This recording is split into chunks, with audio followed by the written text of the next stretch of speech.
Good afternoon, and welcome to the Voice of Wisdom. With over 60 years of experience as an investment banker, entrepreneur, venture capitalist, securities analyst, and advisor, Morty Davis is a Wall Street legend. In addition, Mr. Davis is an outstanding economist and highly articulate, incisive, and very entertaining political analyst and strategist. He's Wall Street and capitalism personified. The over 400 companies for which he has raised more than $3 billion over the years have created a countless number of jobs and exciting new products. Through the Voice of Wisdom, Mr. Davis explores, analyzes, and debates the most topical economic and social issues facing our world today. Joining Mr. Davis today for a discussion on the news making the headlines is Len Carter. Len is an investment banker, business consultant, and private investor. And now, Mr. Davis and Mr. Carter. Welcome back. It's Wednesday, 6:30, and it's the most enjoyable part of my week. Meeting with you all, my cohorts, my participants in this podcast. So it's good to be back with you again. I hope you had a great week, and I hope you have a great every day of your life. God bless you. And I appreciate your input, your comments, your criticisms, whatever you send me, even when I'm a little upset that they may be too critical. When I think about it and analyze them, you make some good points, and I get a chance to reestablish my own thinking and broaden my views and accept a wider interpretation of the news than I might otherwise have. So, welcome back, and keep on contributing. I'm delighted to have Len Carter back with me. He's a genius, as I keep repeating every week. He graduated at the top of his class at every institution, every most impressive of institutions that he attended. Cornell University, which is a leading Ivy school, Ivy College, Ivy University, Harvard Business School, where I'm an alumni, and he was top of his class. And after he majored in engineering, electrical engineering, at Cornell, and then finally at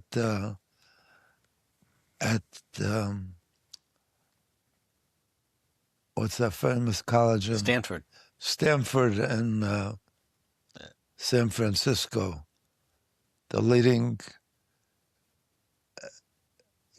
university in the sense that it turns out more successful, high-tech entrepreneurs, winners, major companies. So I'm delighted that he makes the time to join us. He usually gets paid tons of money for doing that because he was hired out of Harvard Business School directly to the largest and most impressive consulting firms in the world. What's the name of the firm? McKinsey & Company. McKinsey, recognized as the largest, and they hire all the major organizations, companies, hire McKinsey to analyze what they're doing and make recommendations how to improve what they're doing, or new approaches, etc. So thank you. Thank you for joining us again. And so let's get on to the news of the week, the depressing news of the week. I say depressing news because the only thing that makes the news is tragedies and devastation, floods, fires,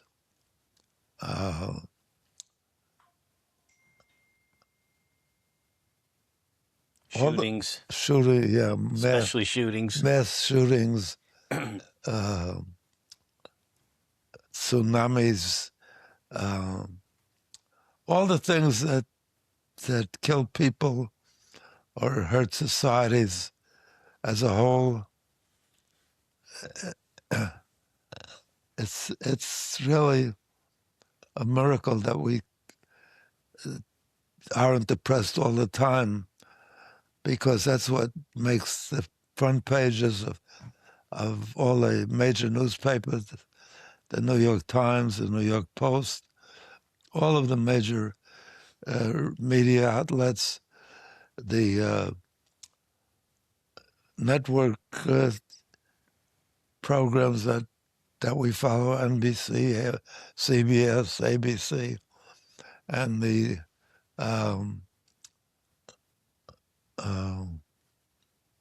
cable shows. All the cable shows. Always what breaks into the news, the announcements, is tragedies. Never were pleased to announce that X graduated at the top of his class and he came back from an earlier career where he was almost dropped out of school because his grades were so poor or something. That was never newsworthy. That might make it somewhere in the middle of the paper, but not on the front page. Or it doesn't warrant breaking into the program you're watching because it's so dramatic. So I apologize, as I always do, for this program, in that it has the impact of the depressing one. It depresses me to hear the news again,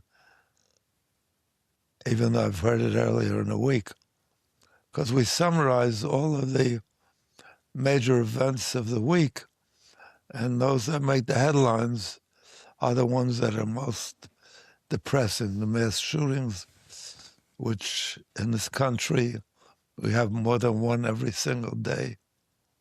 Unbelievable. So, and I have a copy of my book on the screen, if you're watching this on your screen. Happiness Guaranteed or Your Misery Back. So that's there just to advise you that one of the best way to overcome depression and a down attitude or disappointment or anything is to get a copy of this book. It's the best buy you'll ever make. And if you're not happy with it, I'll send you double your money back and you can keep the book. How's that for a good deal? And one guaranteed to make you happy because you double your money and you keep the book. Anyway, rush out and get this book. It's terrific.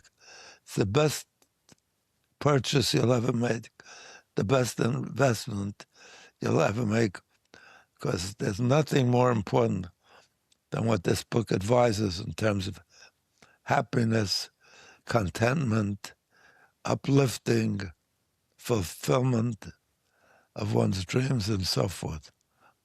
So that's all I'll talk about the book.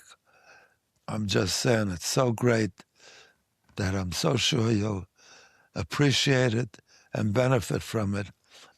But if you find that it doesn't benefit you and it's not a good buy and you're not happy with it, I promise to refund not only your purchase price, but double your purchase price if you send me a copy of the purchase slip Even if you got it as a gift, get a copy of the purchase slip, and I'll send you double your money back. That in itself should make you happy. Anyway, without further ado, let's get to the news, or the depressing news of the week. Leonard, you want to start off? Sure, thank you, Morty. So, a lot of things going on, as always. So why don't we start with the epicenter of controversy, the White House. This past weekend, we saw the Super Bowl, and as always, there's a tradition of a halftime show where a major artist performs for 15 minutes or so in front of millions of people around the world, and this year was no exception. We had a Puerto Rican singer by the name of Bad Bunny who was on stage, and I think probably for the first time, virtually the entire performance, his performance at least, was in Spanish. He did have some other artists following him briefly, but primarily it was in Spanish. And the commentary from the White House on social media was that the performance was, quote, absolutely terrible, and terrible, and maybe the worst halftime show that he's ever seen, that the president's ever seen. So naturally, with a statement like that, particularly since he doesn't understand a word of Spanish, that would spark debate and controversy from the moment after that post was posted. And sure enough, it has. Remarkably, the halftime show is focused on almost as much as the Super Bowl game itself. Right. And certainly this year, I mean, the game was not even... Yeah, it's very disappointing, very dull. Not only that, the people pay, or companies pay, advertisers pay $8 million for a 30-second spot, I think, for a commercial. Yeah, $8 million for 30 seconds. By the time you sneeze, right, the commercial is over. Think of how much free advertising that post got. Right. Way more than 30 seconds. So but he was the leading vote getter as the best entertainer for this past year. Yeah. So, I mean, I think the interesting question it raises is, was this a defense of American culture? Just a way to stoke more division for political gain? Or just, as a lot of people say, Trump being Trump? Just, turning entertainment into a culture war fight? What do you think? Well, on a sort of similar path, I'm a strong believer that anybody that wants to become an American citizen should learn English and the language of this country. So, while I don't agree with what the attitude is, that you don't invite the greatest, as Hollywood and the judges come to believe, the greatest entertainer for the past year. I do believe that it's important to stress our pride in our own language and our own behavior. So that's what Trump is addressing within the biggest audience of any program in the entire year. And it's sort of led by Hispanic entertainers. You know, if he's number one in the world, it's probably appropriate to put him on as the entertainer. On the other hand, it's maybe depressing for many Americans that it's an American super event, maybe the most important event of the year for many Americans. Witness the fact that you just said the commercials are $8 million that companies line up to pay for 30 seconds. That's more than the time it takes you to sneeze and wipe your nose or something. 8 million for 30 seconds. So Yeah, I just don't think it was a smart business move, because, you know, when you make advertising, you know your audience, right? You craft and fashion your campaign and message to your audience. So if you were marketing products in a French speaking community, you would make your ads likely in French. If it's in a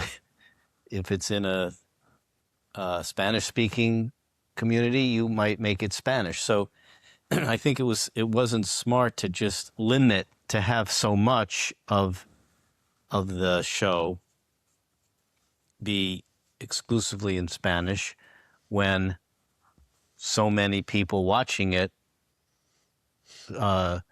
don't speak that language. So, and I think the same thing would have been if, there was a French singer, or Andrea Botticelli who sings in Italian. If the entire performance were in Italian or in French or something, then, your audience, I think they missed the audience. I mean, 85% of the United States does not speak Spanish. So they missed 85% in trying. So, it's one thing to have a balance or a mixture, a combination, but I think it was misbalanced. I think the hidden messages from a lot of people that are opposed or offended, see it as an affront on the country. It's the loss of the white European history of the country, which to some people in the country, that's not something they like. So I think that's if the intention of Trump's post was to make controversy and cause people like you and me to debate it on shows like this, it succeeded. well, that's a big issue with Trump in general, because he doesn't like the part of history that's focused on the negative behavior over the years of this country towards certain segments of the population, or certain activities that we performed, perpetrated. It's not a great compliment to our history that we destroyed much of the original population of this country, the native indigenous Indians. We slaughtered them as if they were evil, when all they were was the original occupations. But in the old movies, the cowboys and Indians, the cowboys were the white, good guys, good Americans, and the Indians were the evil, So So, Trump is saying we should focus on the great things that America has done without giving too much attention to the slavery or the treatment of the original I think population. it's a question of balance. It's like we often, politics and policies often get, like a pendulum swings too much. It's just, we get too much in one direction. Too much of anything is no good. And it's like, the message of unity was good. The fact that you can have, a singer who is as popular and as successful as Bad Bunny is on the Super Bowl stage is a testament to all that people could be in America. Yeah. But I think where people have problems is when there's just too much of one, it's like everyone likes to be represented, and they feel like they're underrepresented if someone's overrepresented. So that's where I think the people that made the show missed the mark, is by imbalancing it, and maybe you just can't have one. Maybe the answer is you can't have one person doing the whole show. You just have to have smaller segments so that you can more evenly No, but with entertainment, we're related as Americans. That what's her name? The most successful female singer of the last year, there's Taylor Swift. Taylor Swift is adopted by the whole world. They pay tons of money for tickets, even though they may not understand a word of English. So it's the nature of entertainment. It doesn't necessarily have to be in your language. There are programs that are just behavior, That's true.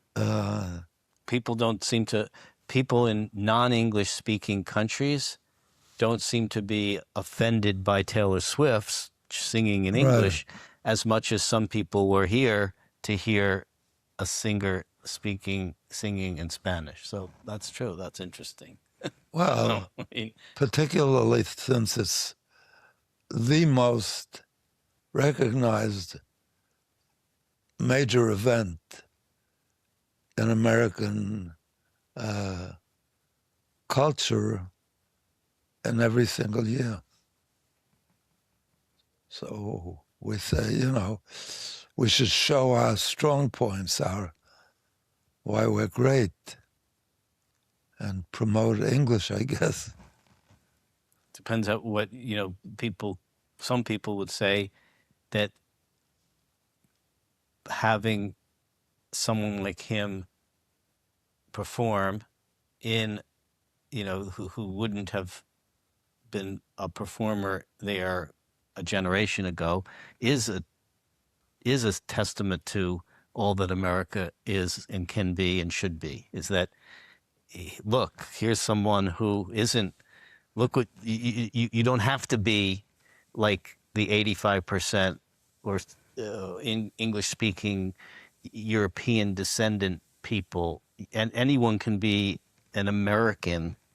And you don't even have to speak English. Trump is saying we have so much to be proud of as a country, all the things we've done during our entire history. And so we don't have to promote the goodwill of other countries or other languages. And we should promote the things that stand out, not the things that are critical, like the fact that we had slavery and lived with it and encouraged it and had the most costly war of any American war in terms of lives lost over the issue. And so he's saying, let's eliminate all the bad things as part of our history. Of course, the black population the African American population is saying that's an important part of our history, and we have to sort of be, confessional and seek forgiveness for the misbehavior of some of our actions over the years. And Trump is saying it's not important for us to focus on the negatives. We've done so many good things over the years. Let's show the positives. So there's an argument for that too. Let's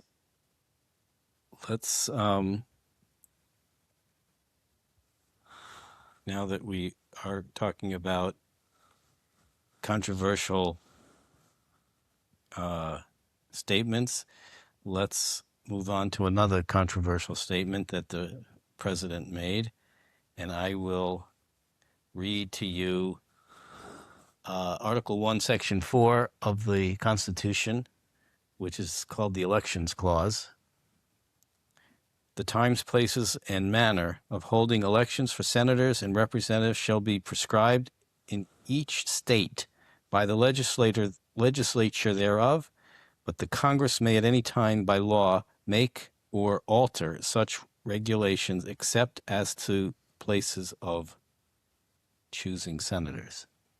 So, in an interview, I'm not sure with whom, President Trump floated the idea of nationalizing elections based on his belief that the 2020 election was rigged and corrupt, and that certain states, particularly blue states, are corrupt and the elections are unfair, that the federal government should take over, in particular the Republicans should take over the voting and to ensure that they're fair. So what's your thought of that happening? Trump's view, as he expresses it, is that the states are agents of the government, right, and the government appoints them to run the elections. And that isn't what the founders... In fact, that's, as I just read, right. The Elections Clause of Article 1 says fairly specifically, in fact, more than fairly specifically, explicitly, that the states shall have that right. So, not that a lot of things seem to matter from the constitutional point of view when the president says what he believes should be the right thing to do. But how do you maybe we should separate it into two parts. The legal part, which is what the Constitution specifies, and the Trump part, which is what I think he believes should be the case. Whether or not it can happen, that we can talk about the third part, whether he can make that happen. So does the Constitution provide a means for that to happen? Most people would say no. Well, under certain circumstances.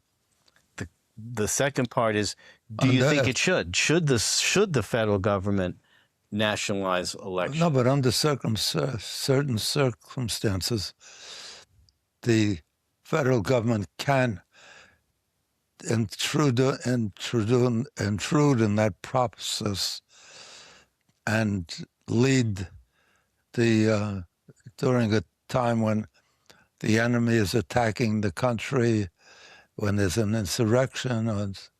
So he's saying this is so violent an action. Well, actually, I mean, it depends how you interpret that Elections Clause. It doesn't say except during a time when the country's at war. We had elections during war periods, and the states controlled the elections.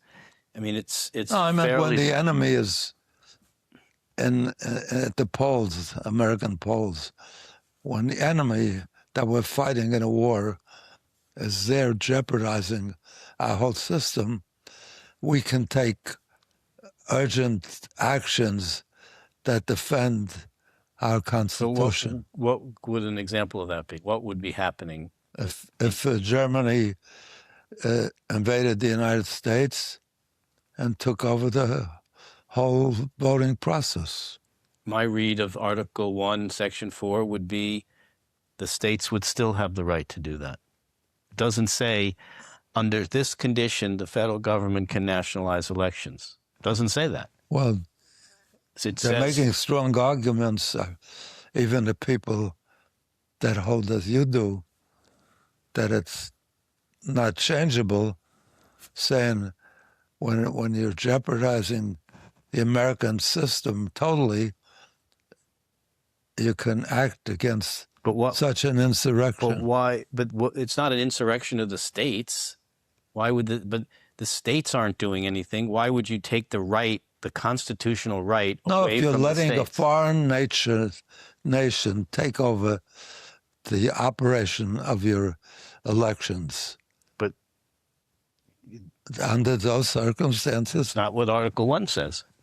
Article 1 says the states have the right. Well, It doesn't say except when a country's in war or something. The interpretation that I hear from all of the Constitution scholars say under those circumstances, they do agree.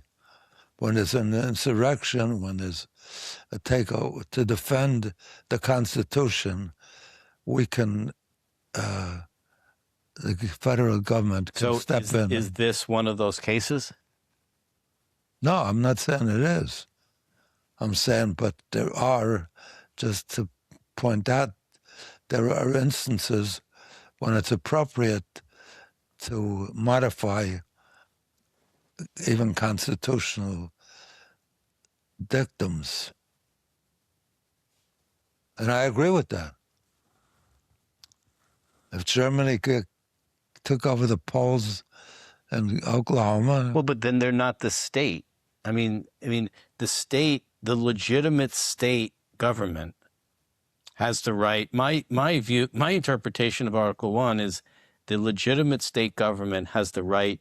But I'm saying when the state has nothing to stay, it's been taken over by Germany. Right. Then it's not the state. Okay. So then, yeah, but that's you're not going to give you. No. So then the Article 1 says the legitimate state government. It's not the legitimate state government. Under those conditions, the federal government can intrude. Because it's not the state government. Because it's So under what conditions could the legitimate state government not have the right to run an election? Not someone taking the government over like Germany. There's no more legitimate. They're overruled by the invasion, by the invaded party. No, but that makes them not legitimate. But I'm saying if that didn't happen, if there wasn't a takeover of a state government, then it doesn't apply. But I'm saying when there is a takeover... Well, because it's not, I would agree, but it's not the state government. So in this case, Trump's saying the federal government should nationalize the election, not because Germany's taken over the states, because he doesn't think that it's fair.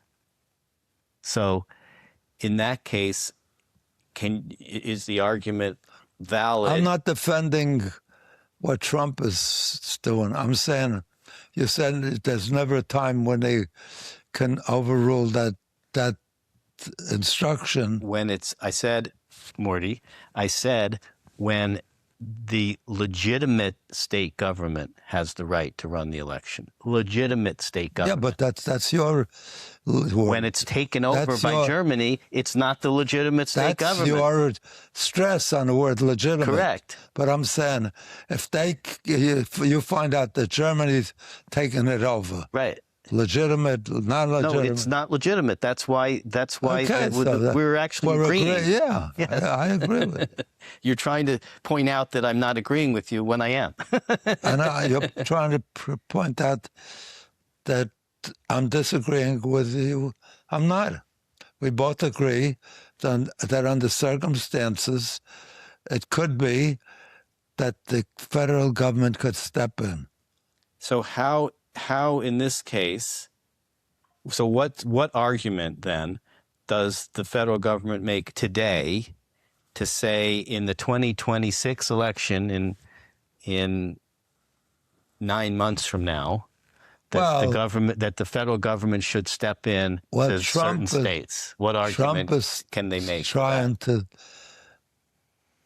prove or demonstrate that the states tried to steal the election that he won, and he wants to avoid that possibility.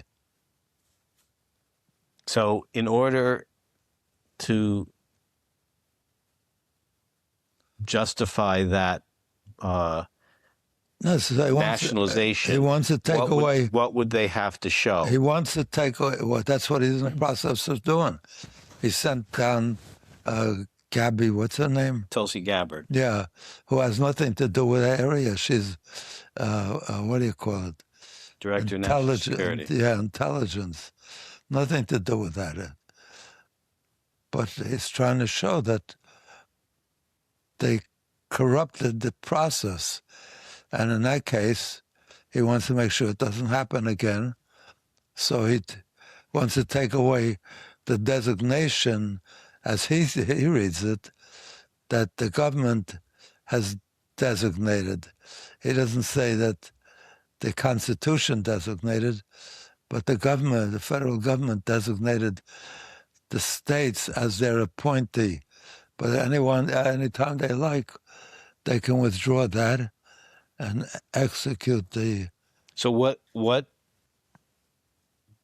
do you think the FBI that went in to seize the ballots in Georgia last week, what do you think they hope to find? Do you think they'll find it? No, I don't think they'll find it. And they've been through it. Yeah. And judges, including judges that Trump appointed and right-wing judges.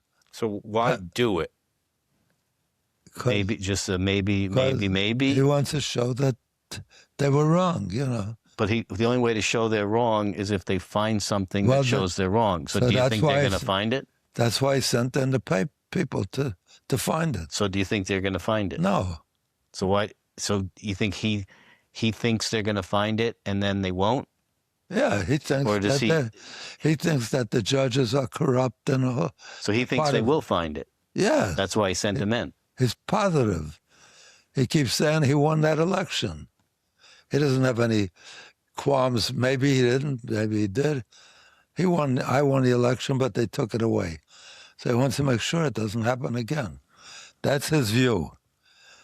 You have a right, and we all have a right, based on the facts, that there was no evidence to that to support that. So what happens?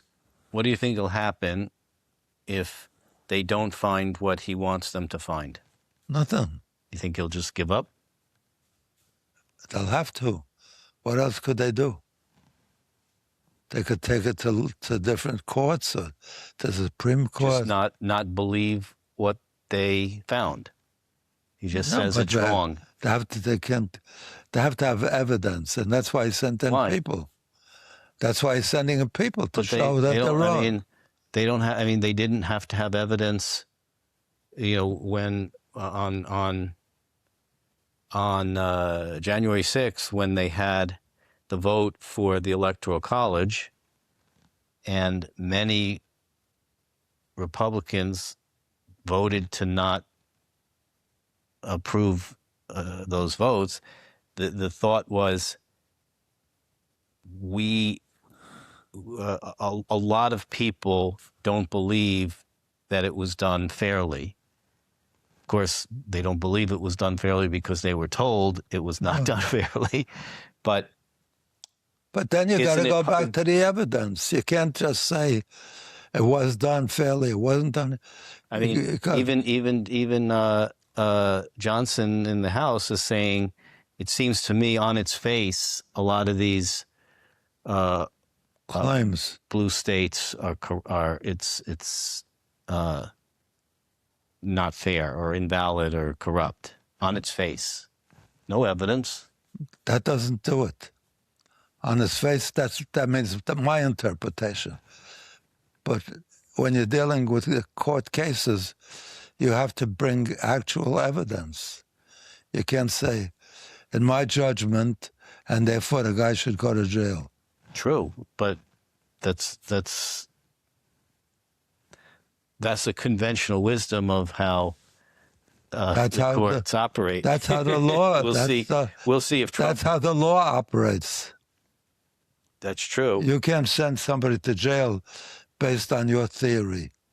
You have to bring tangible evidence they broke the law. Well, you have to have a judge or a jury believe it. So in this case, is it possible that a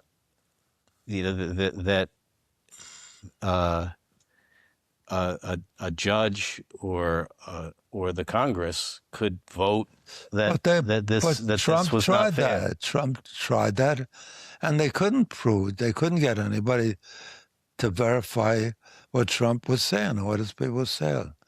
In other words, no judges confirmed their set of facts. What about bringing in the military to oversee the election because he thinks it was not fair? Well, he may try that.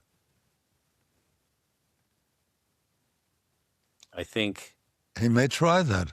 I think this FBI raid on Georgia is a foreshadowing of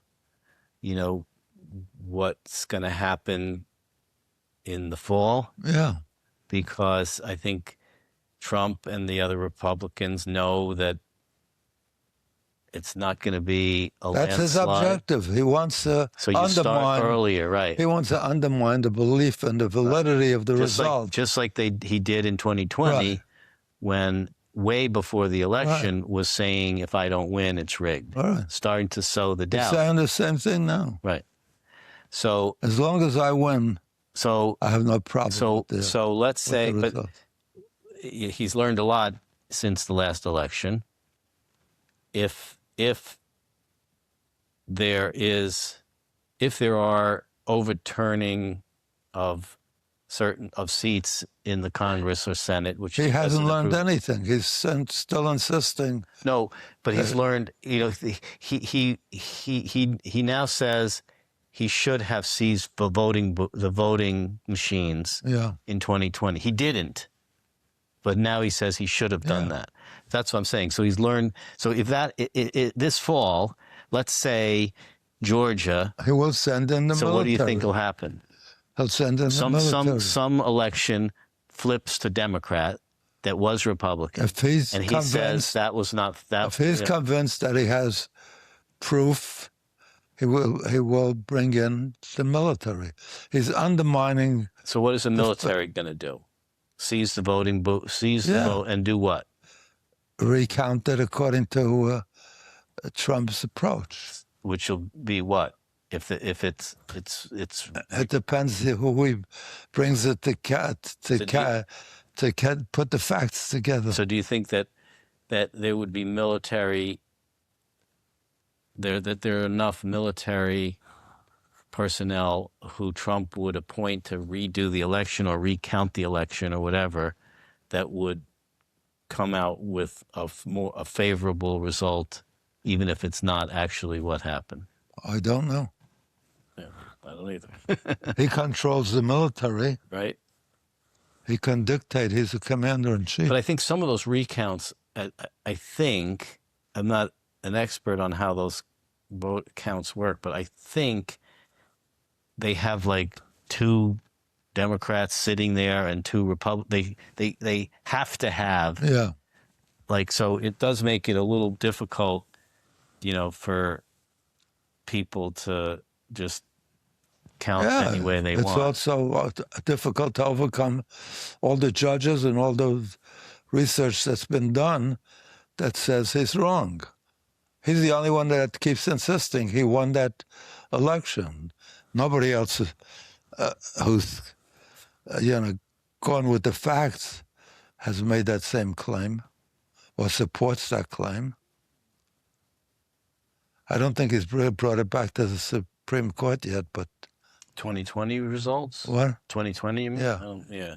I mean, I think he's still focused on that, but I think now it's 2026 because they're worried if the Republicans lose the House, then he's worried, he could get impeached again and it's a whole, different story when you have a hostile opposing party to the president, which I'm sure they would be.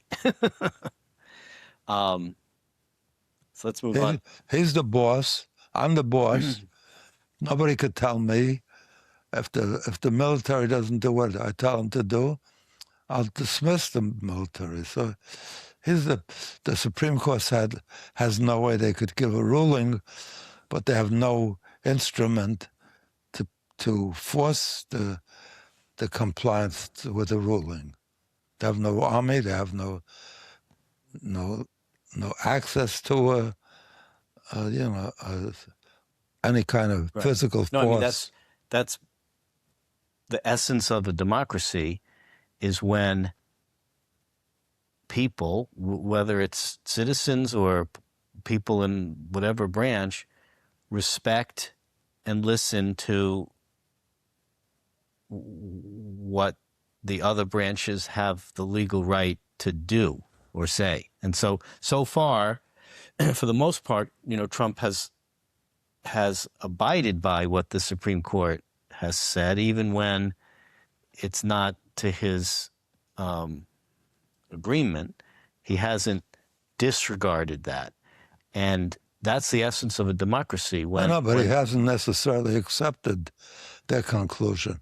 Because still, with all of that conclusive evidence, he says, I won the... Right, but like when the Supreme Court, ruled, I can't think of an example where they ruled on something and he didn't really agree with it, but the administration didn't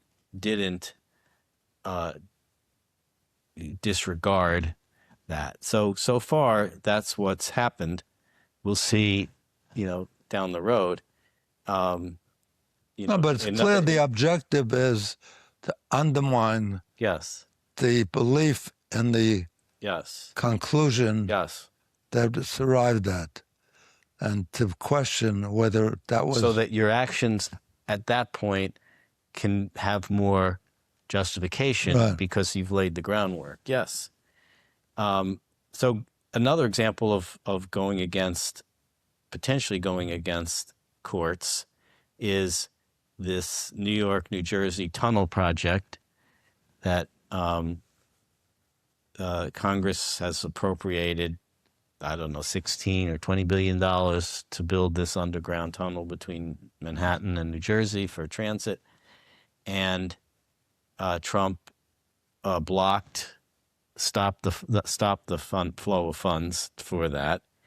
And last week, I think it was a federal judge said, no, you can't do that because the money was appropriated by Congress and only Congress can appropriate funds.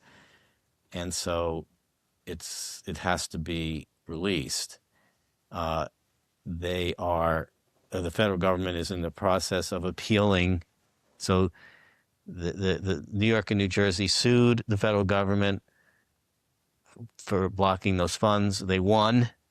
Federal judge said the government can't do that.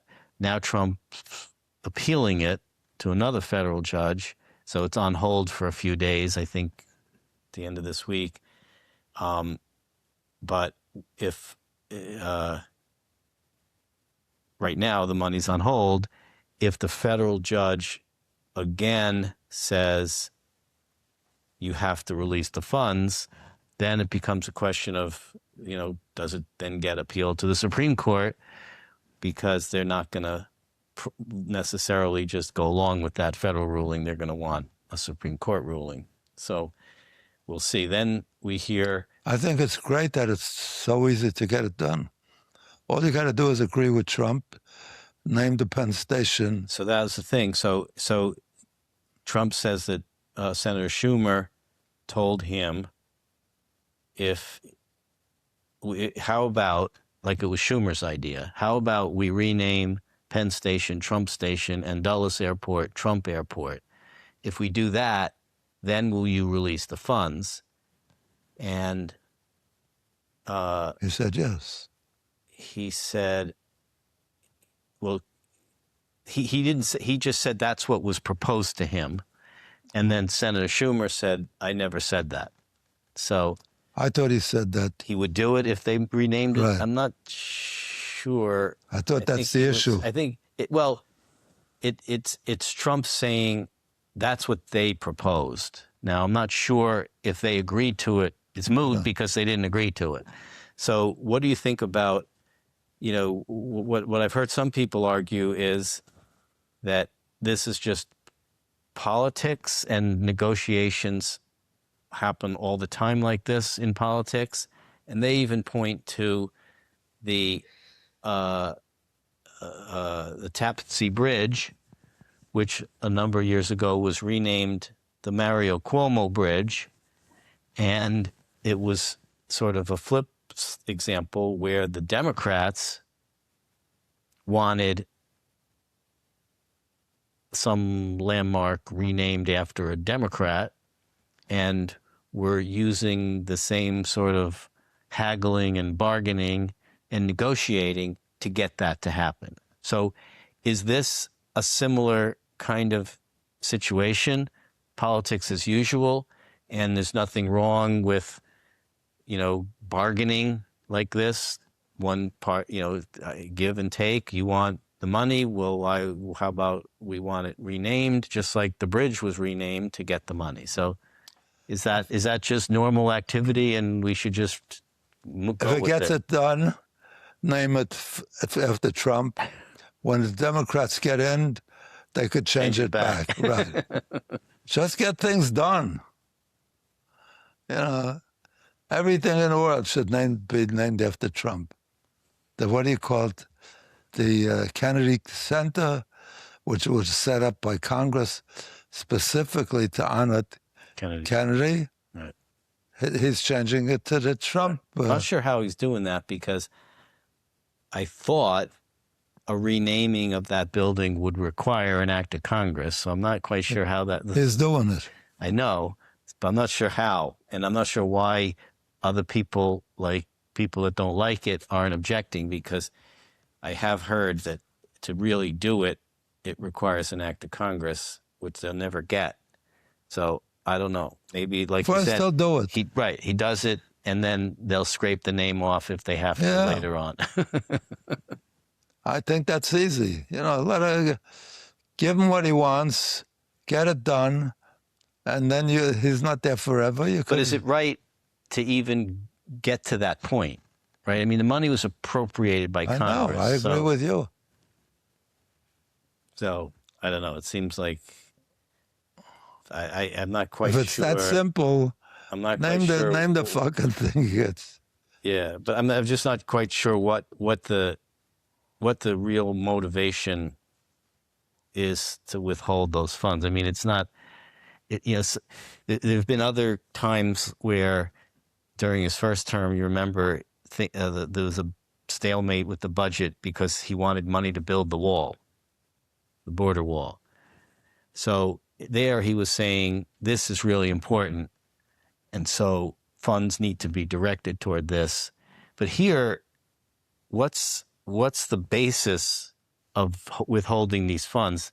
Like, he's not saying, oh, I want the 16 billion would be better off spent doing whatever, immigration, more ICE agents or something. At least the wall. He doesn't give any reason why he wants Kennedy Center named Trump Center. So why do you think? So you think all this was just about the naming? Withhold the money to get it named? Yeah, Could be. He'll want to get his way. For him, that's an important thing. Somebody suggested, maybe he wants to name the Jets the Trump, and they got the worst track record. No. Why would he want to do that? Waits for the Super Bowl winner and then rename that team. Yeah, so but it can't be named after a But losing when team. he adopts Penn Station, he's taking the biggest loser and naming it for himself. So every time they miss a train and they're late, Right. They're going to blame it on him. They'll curse him out. That's right. You don't want to name New Jersey Transit after Trump because they have a terrible track record on getting trained. They can't shut down every day, or at least delay. So we can talk about one more post that was on Trump's social media account. Was the Obamas were photoshopped onto some ape bodies and sent out. Trump said he didn't do it. I'm not going to apologize, and it was from a staffer. So I know we've often discussed a strategy of never apologizing. You just don't ever apologize because, you never show a weakness, never apologize. It's not my fault. I didn't send it out. Right. Well, are you not responsible for your staff? I mean, who said the buck stops here? He could anyway apologize on behalf of his staff. Right. So one of our presidents But obviously said he doesn't. the buck stops here. That at some Obviously- point the CEO of a company has to have responsibility for something. But obviously he doesn't feel strongly enough about it to reject his loyal followers and endorse what. See, I don't think that. I think it would have been easier. I mean, strength is one thing, but stubbornness doesn't always get you a lot. And so I think in this case, if he would have just said, yeah, it shouldn't have been sent, the staffer is, did they announce? I didn't hear anything about the so-called staffer was he fired or she fired? Obviously, was there really staffer? He feels very strongly that it should stay up. He doesn't feel a necessity to apologize. He's not saying it's wrong. They did take it down, so he didn't put it back up. He could have reposted it. He didn't. But he didn't. He's not saying my staffer did the wrong thing. Correct.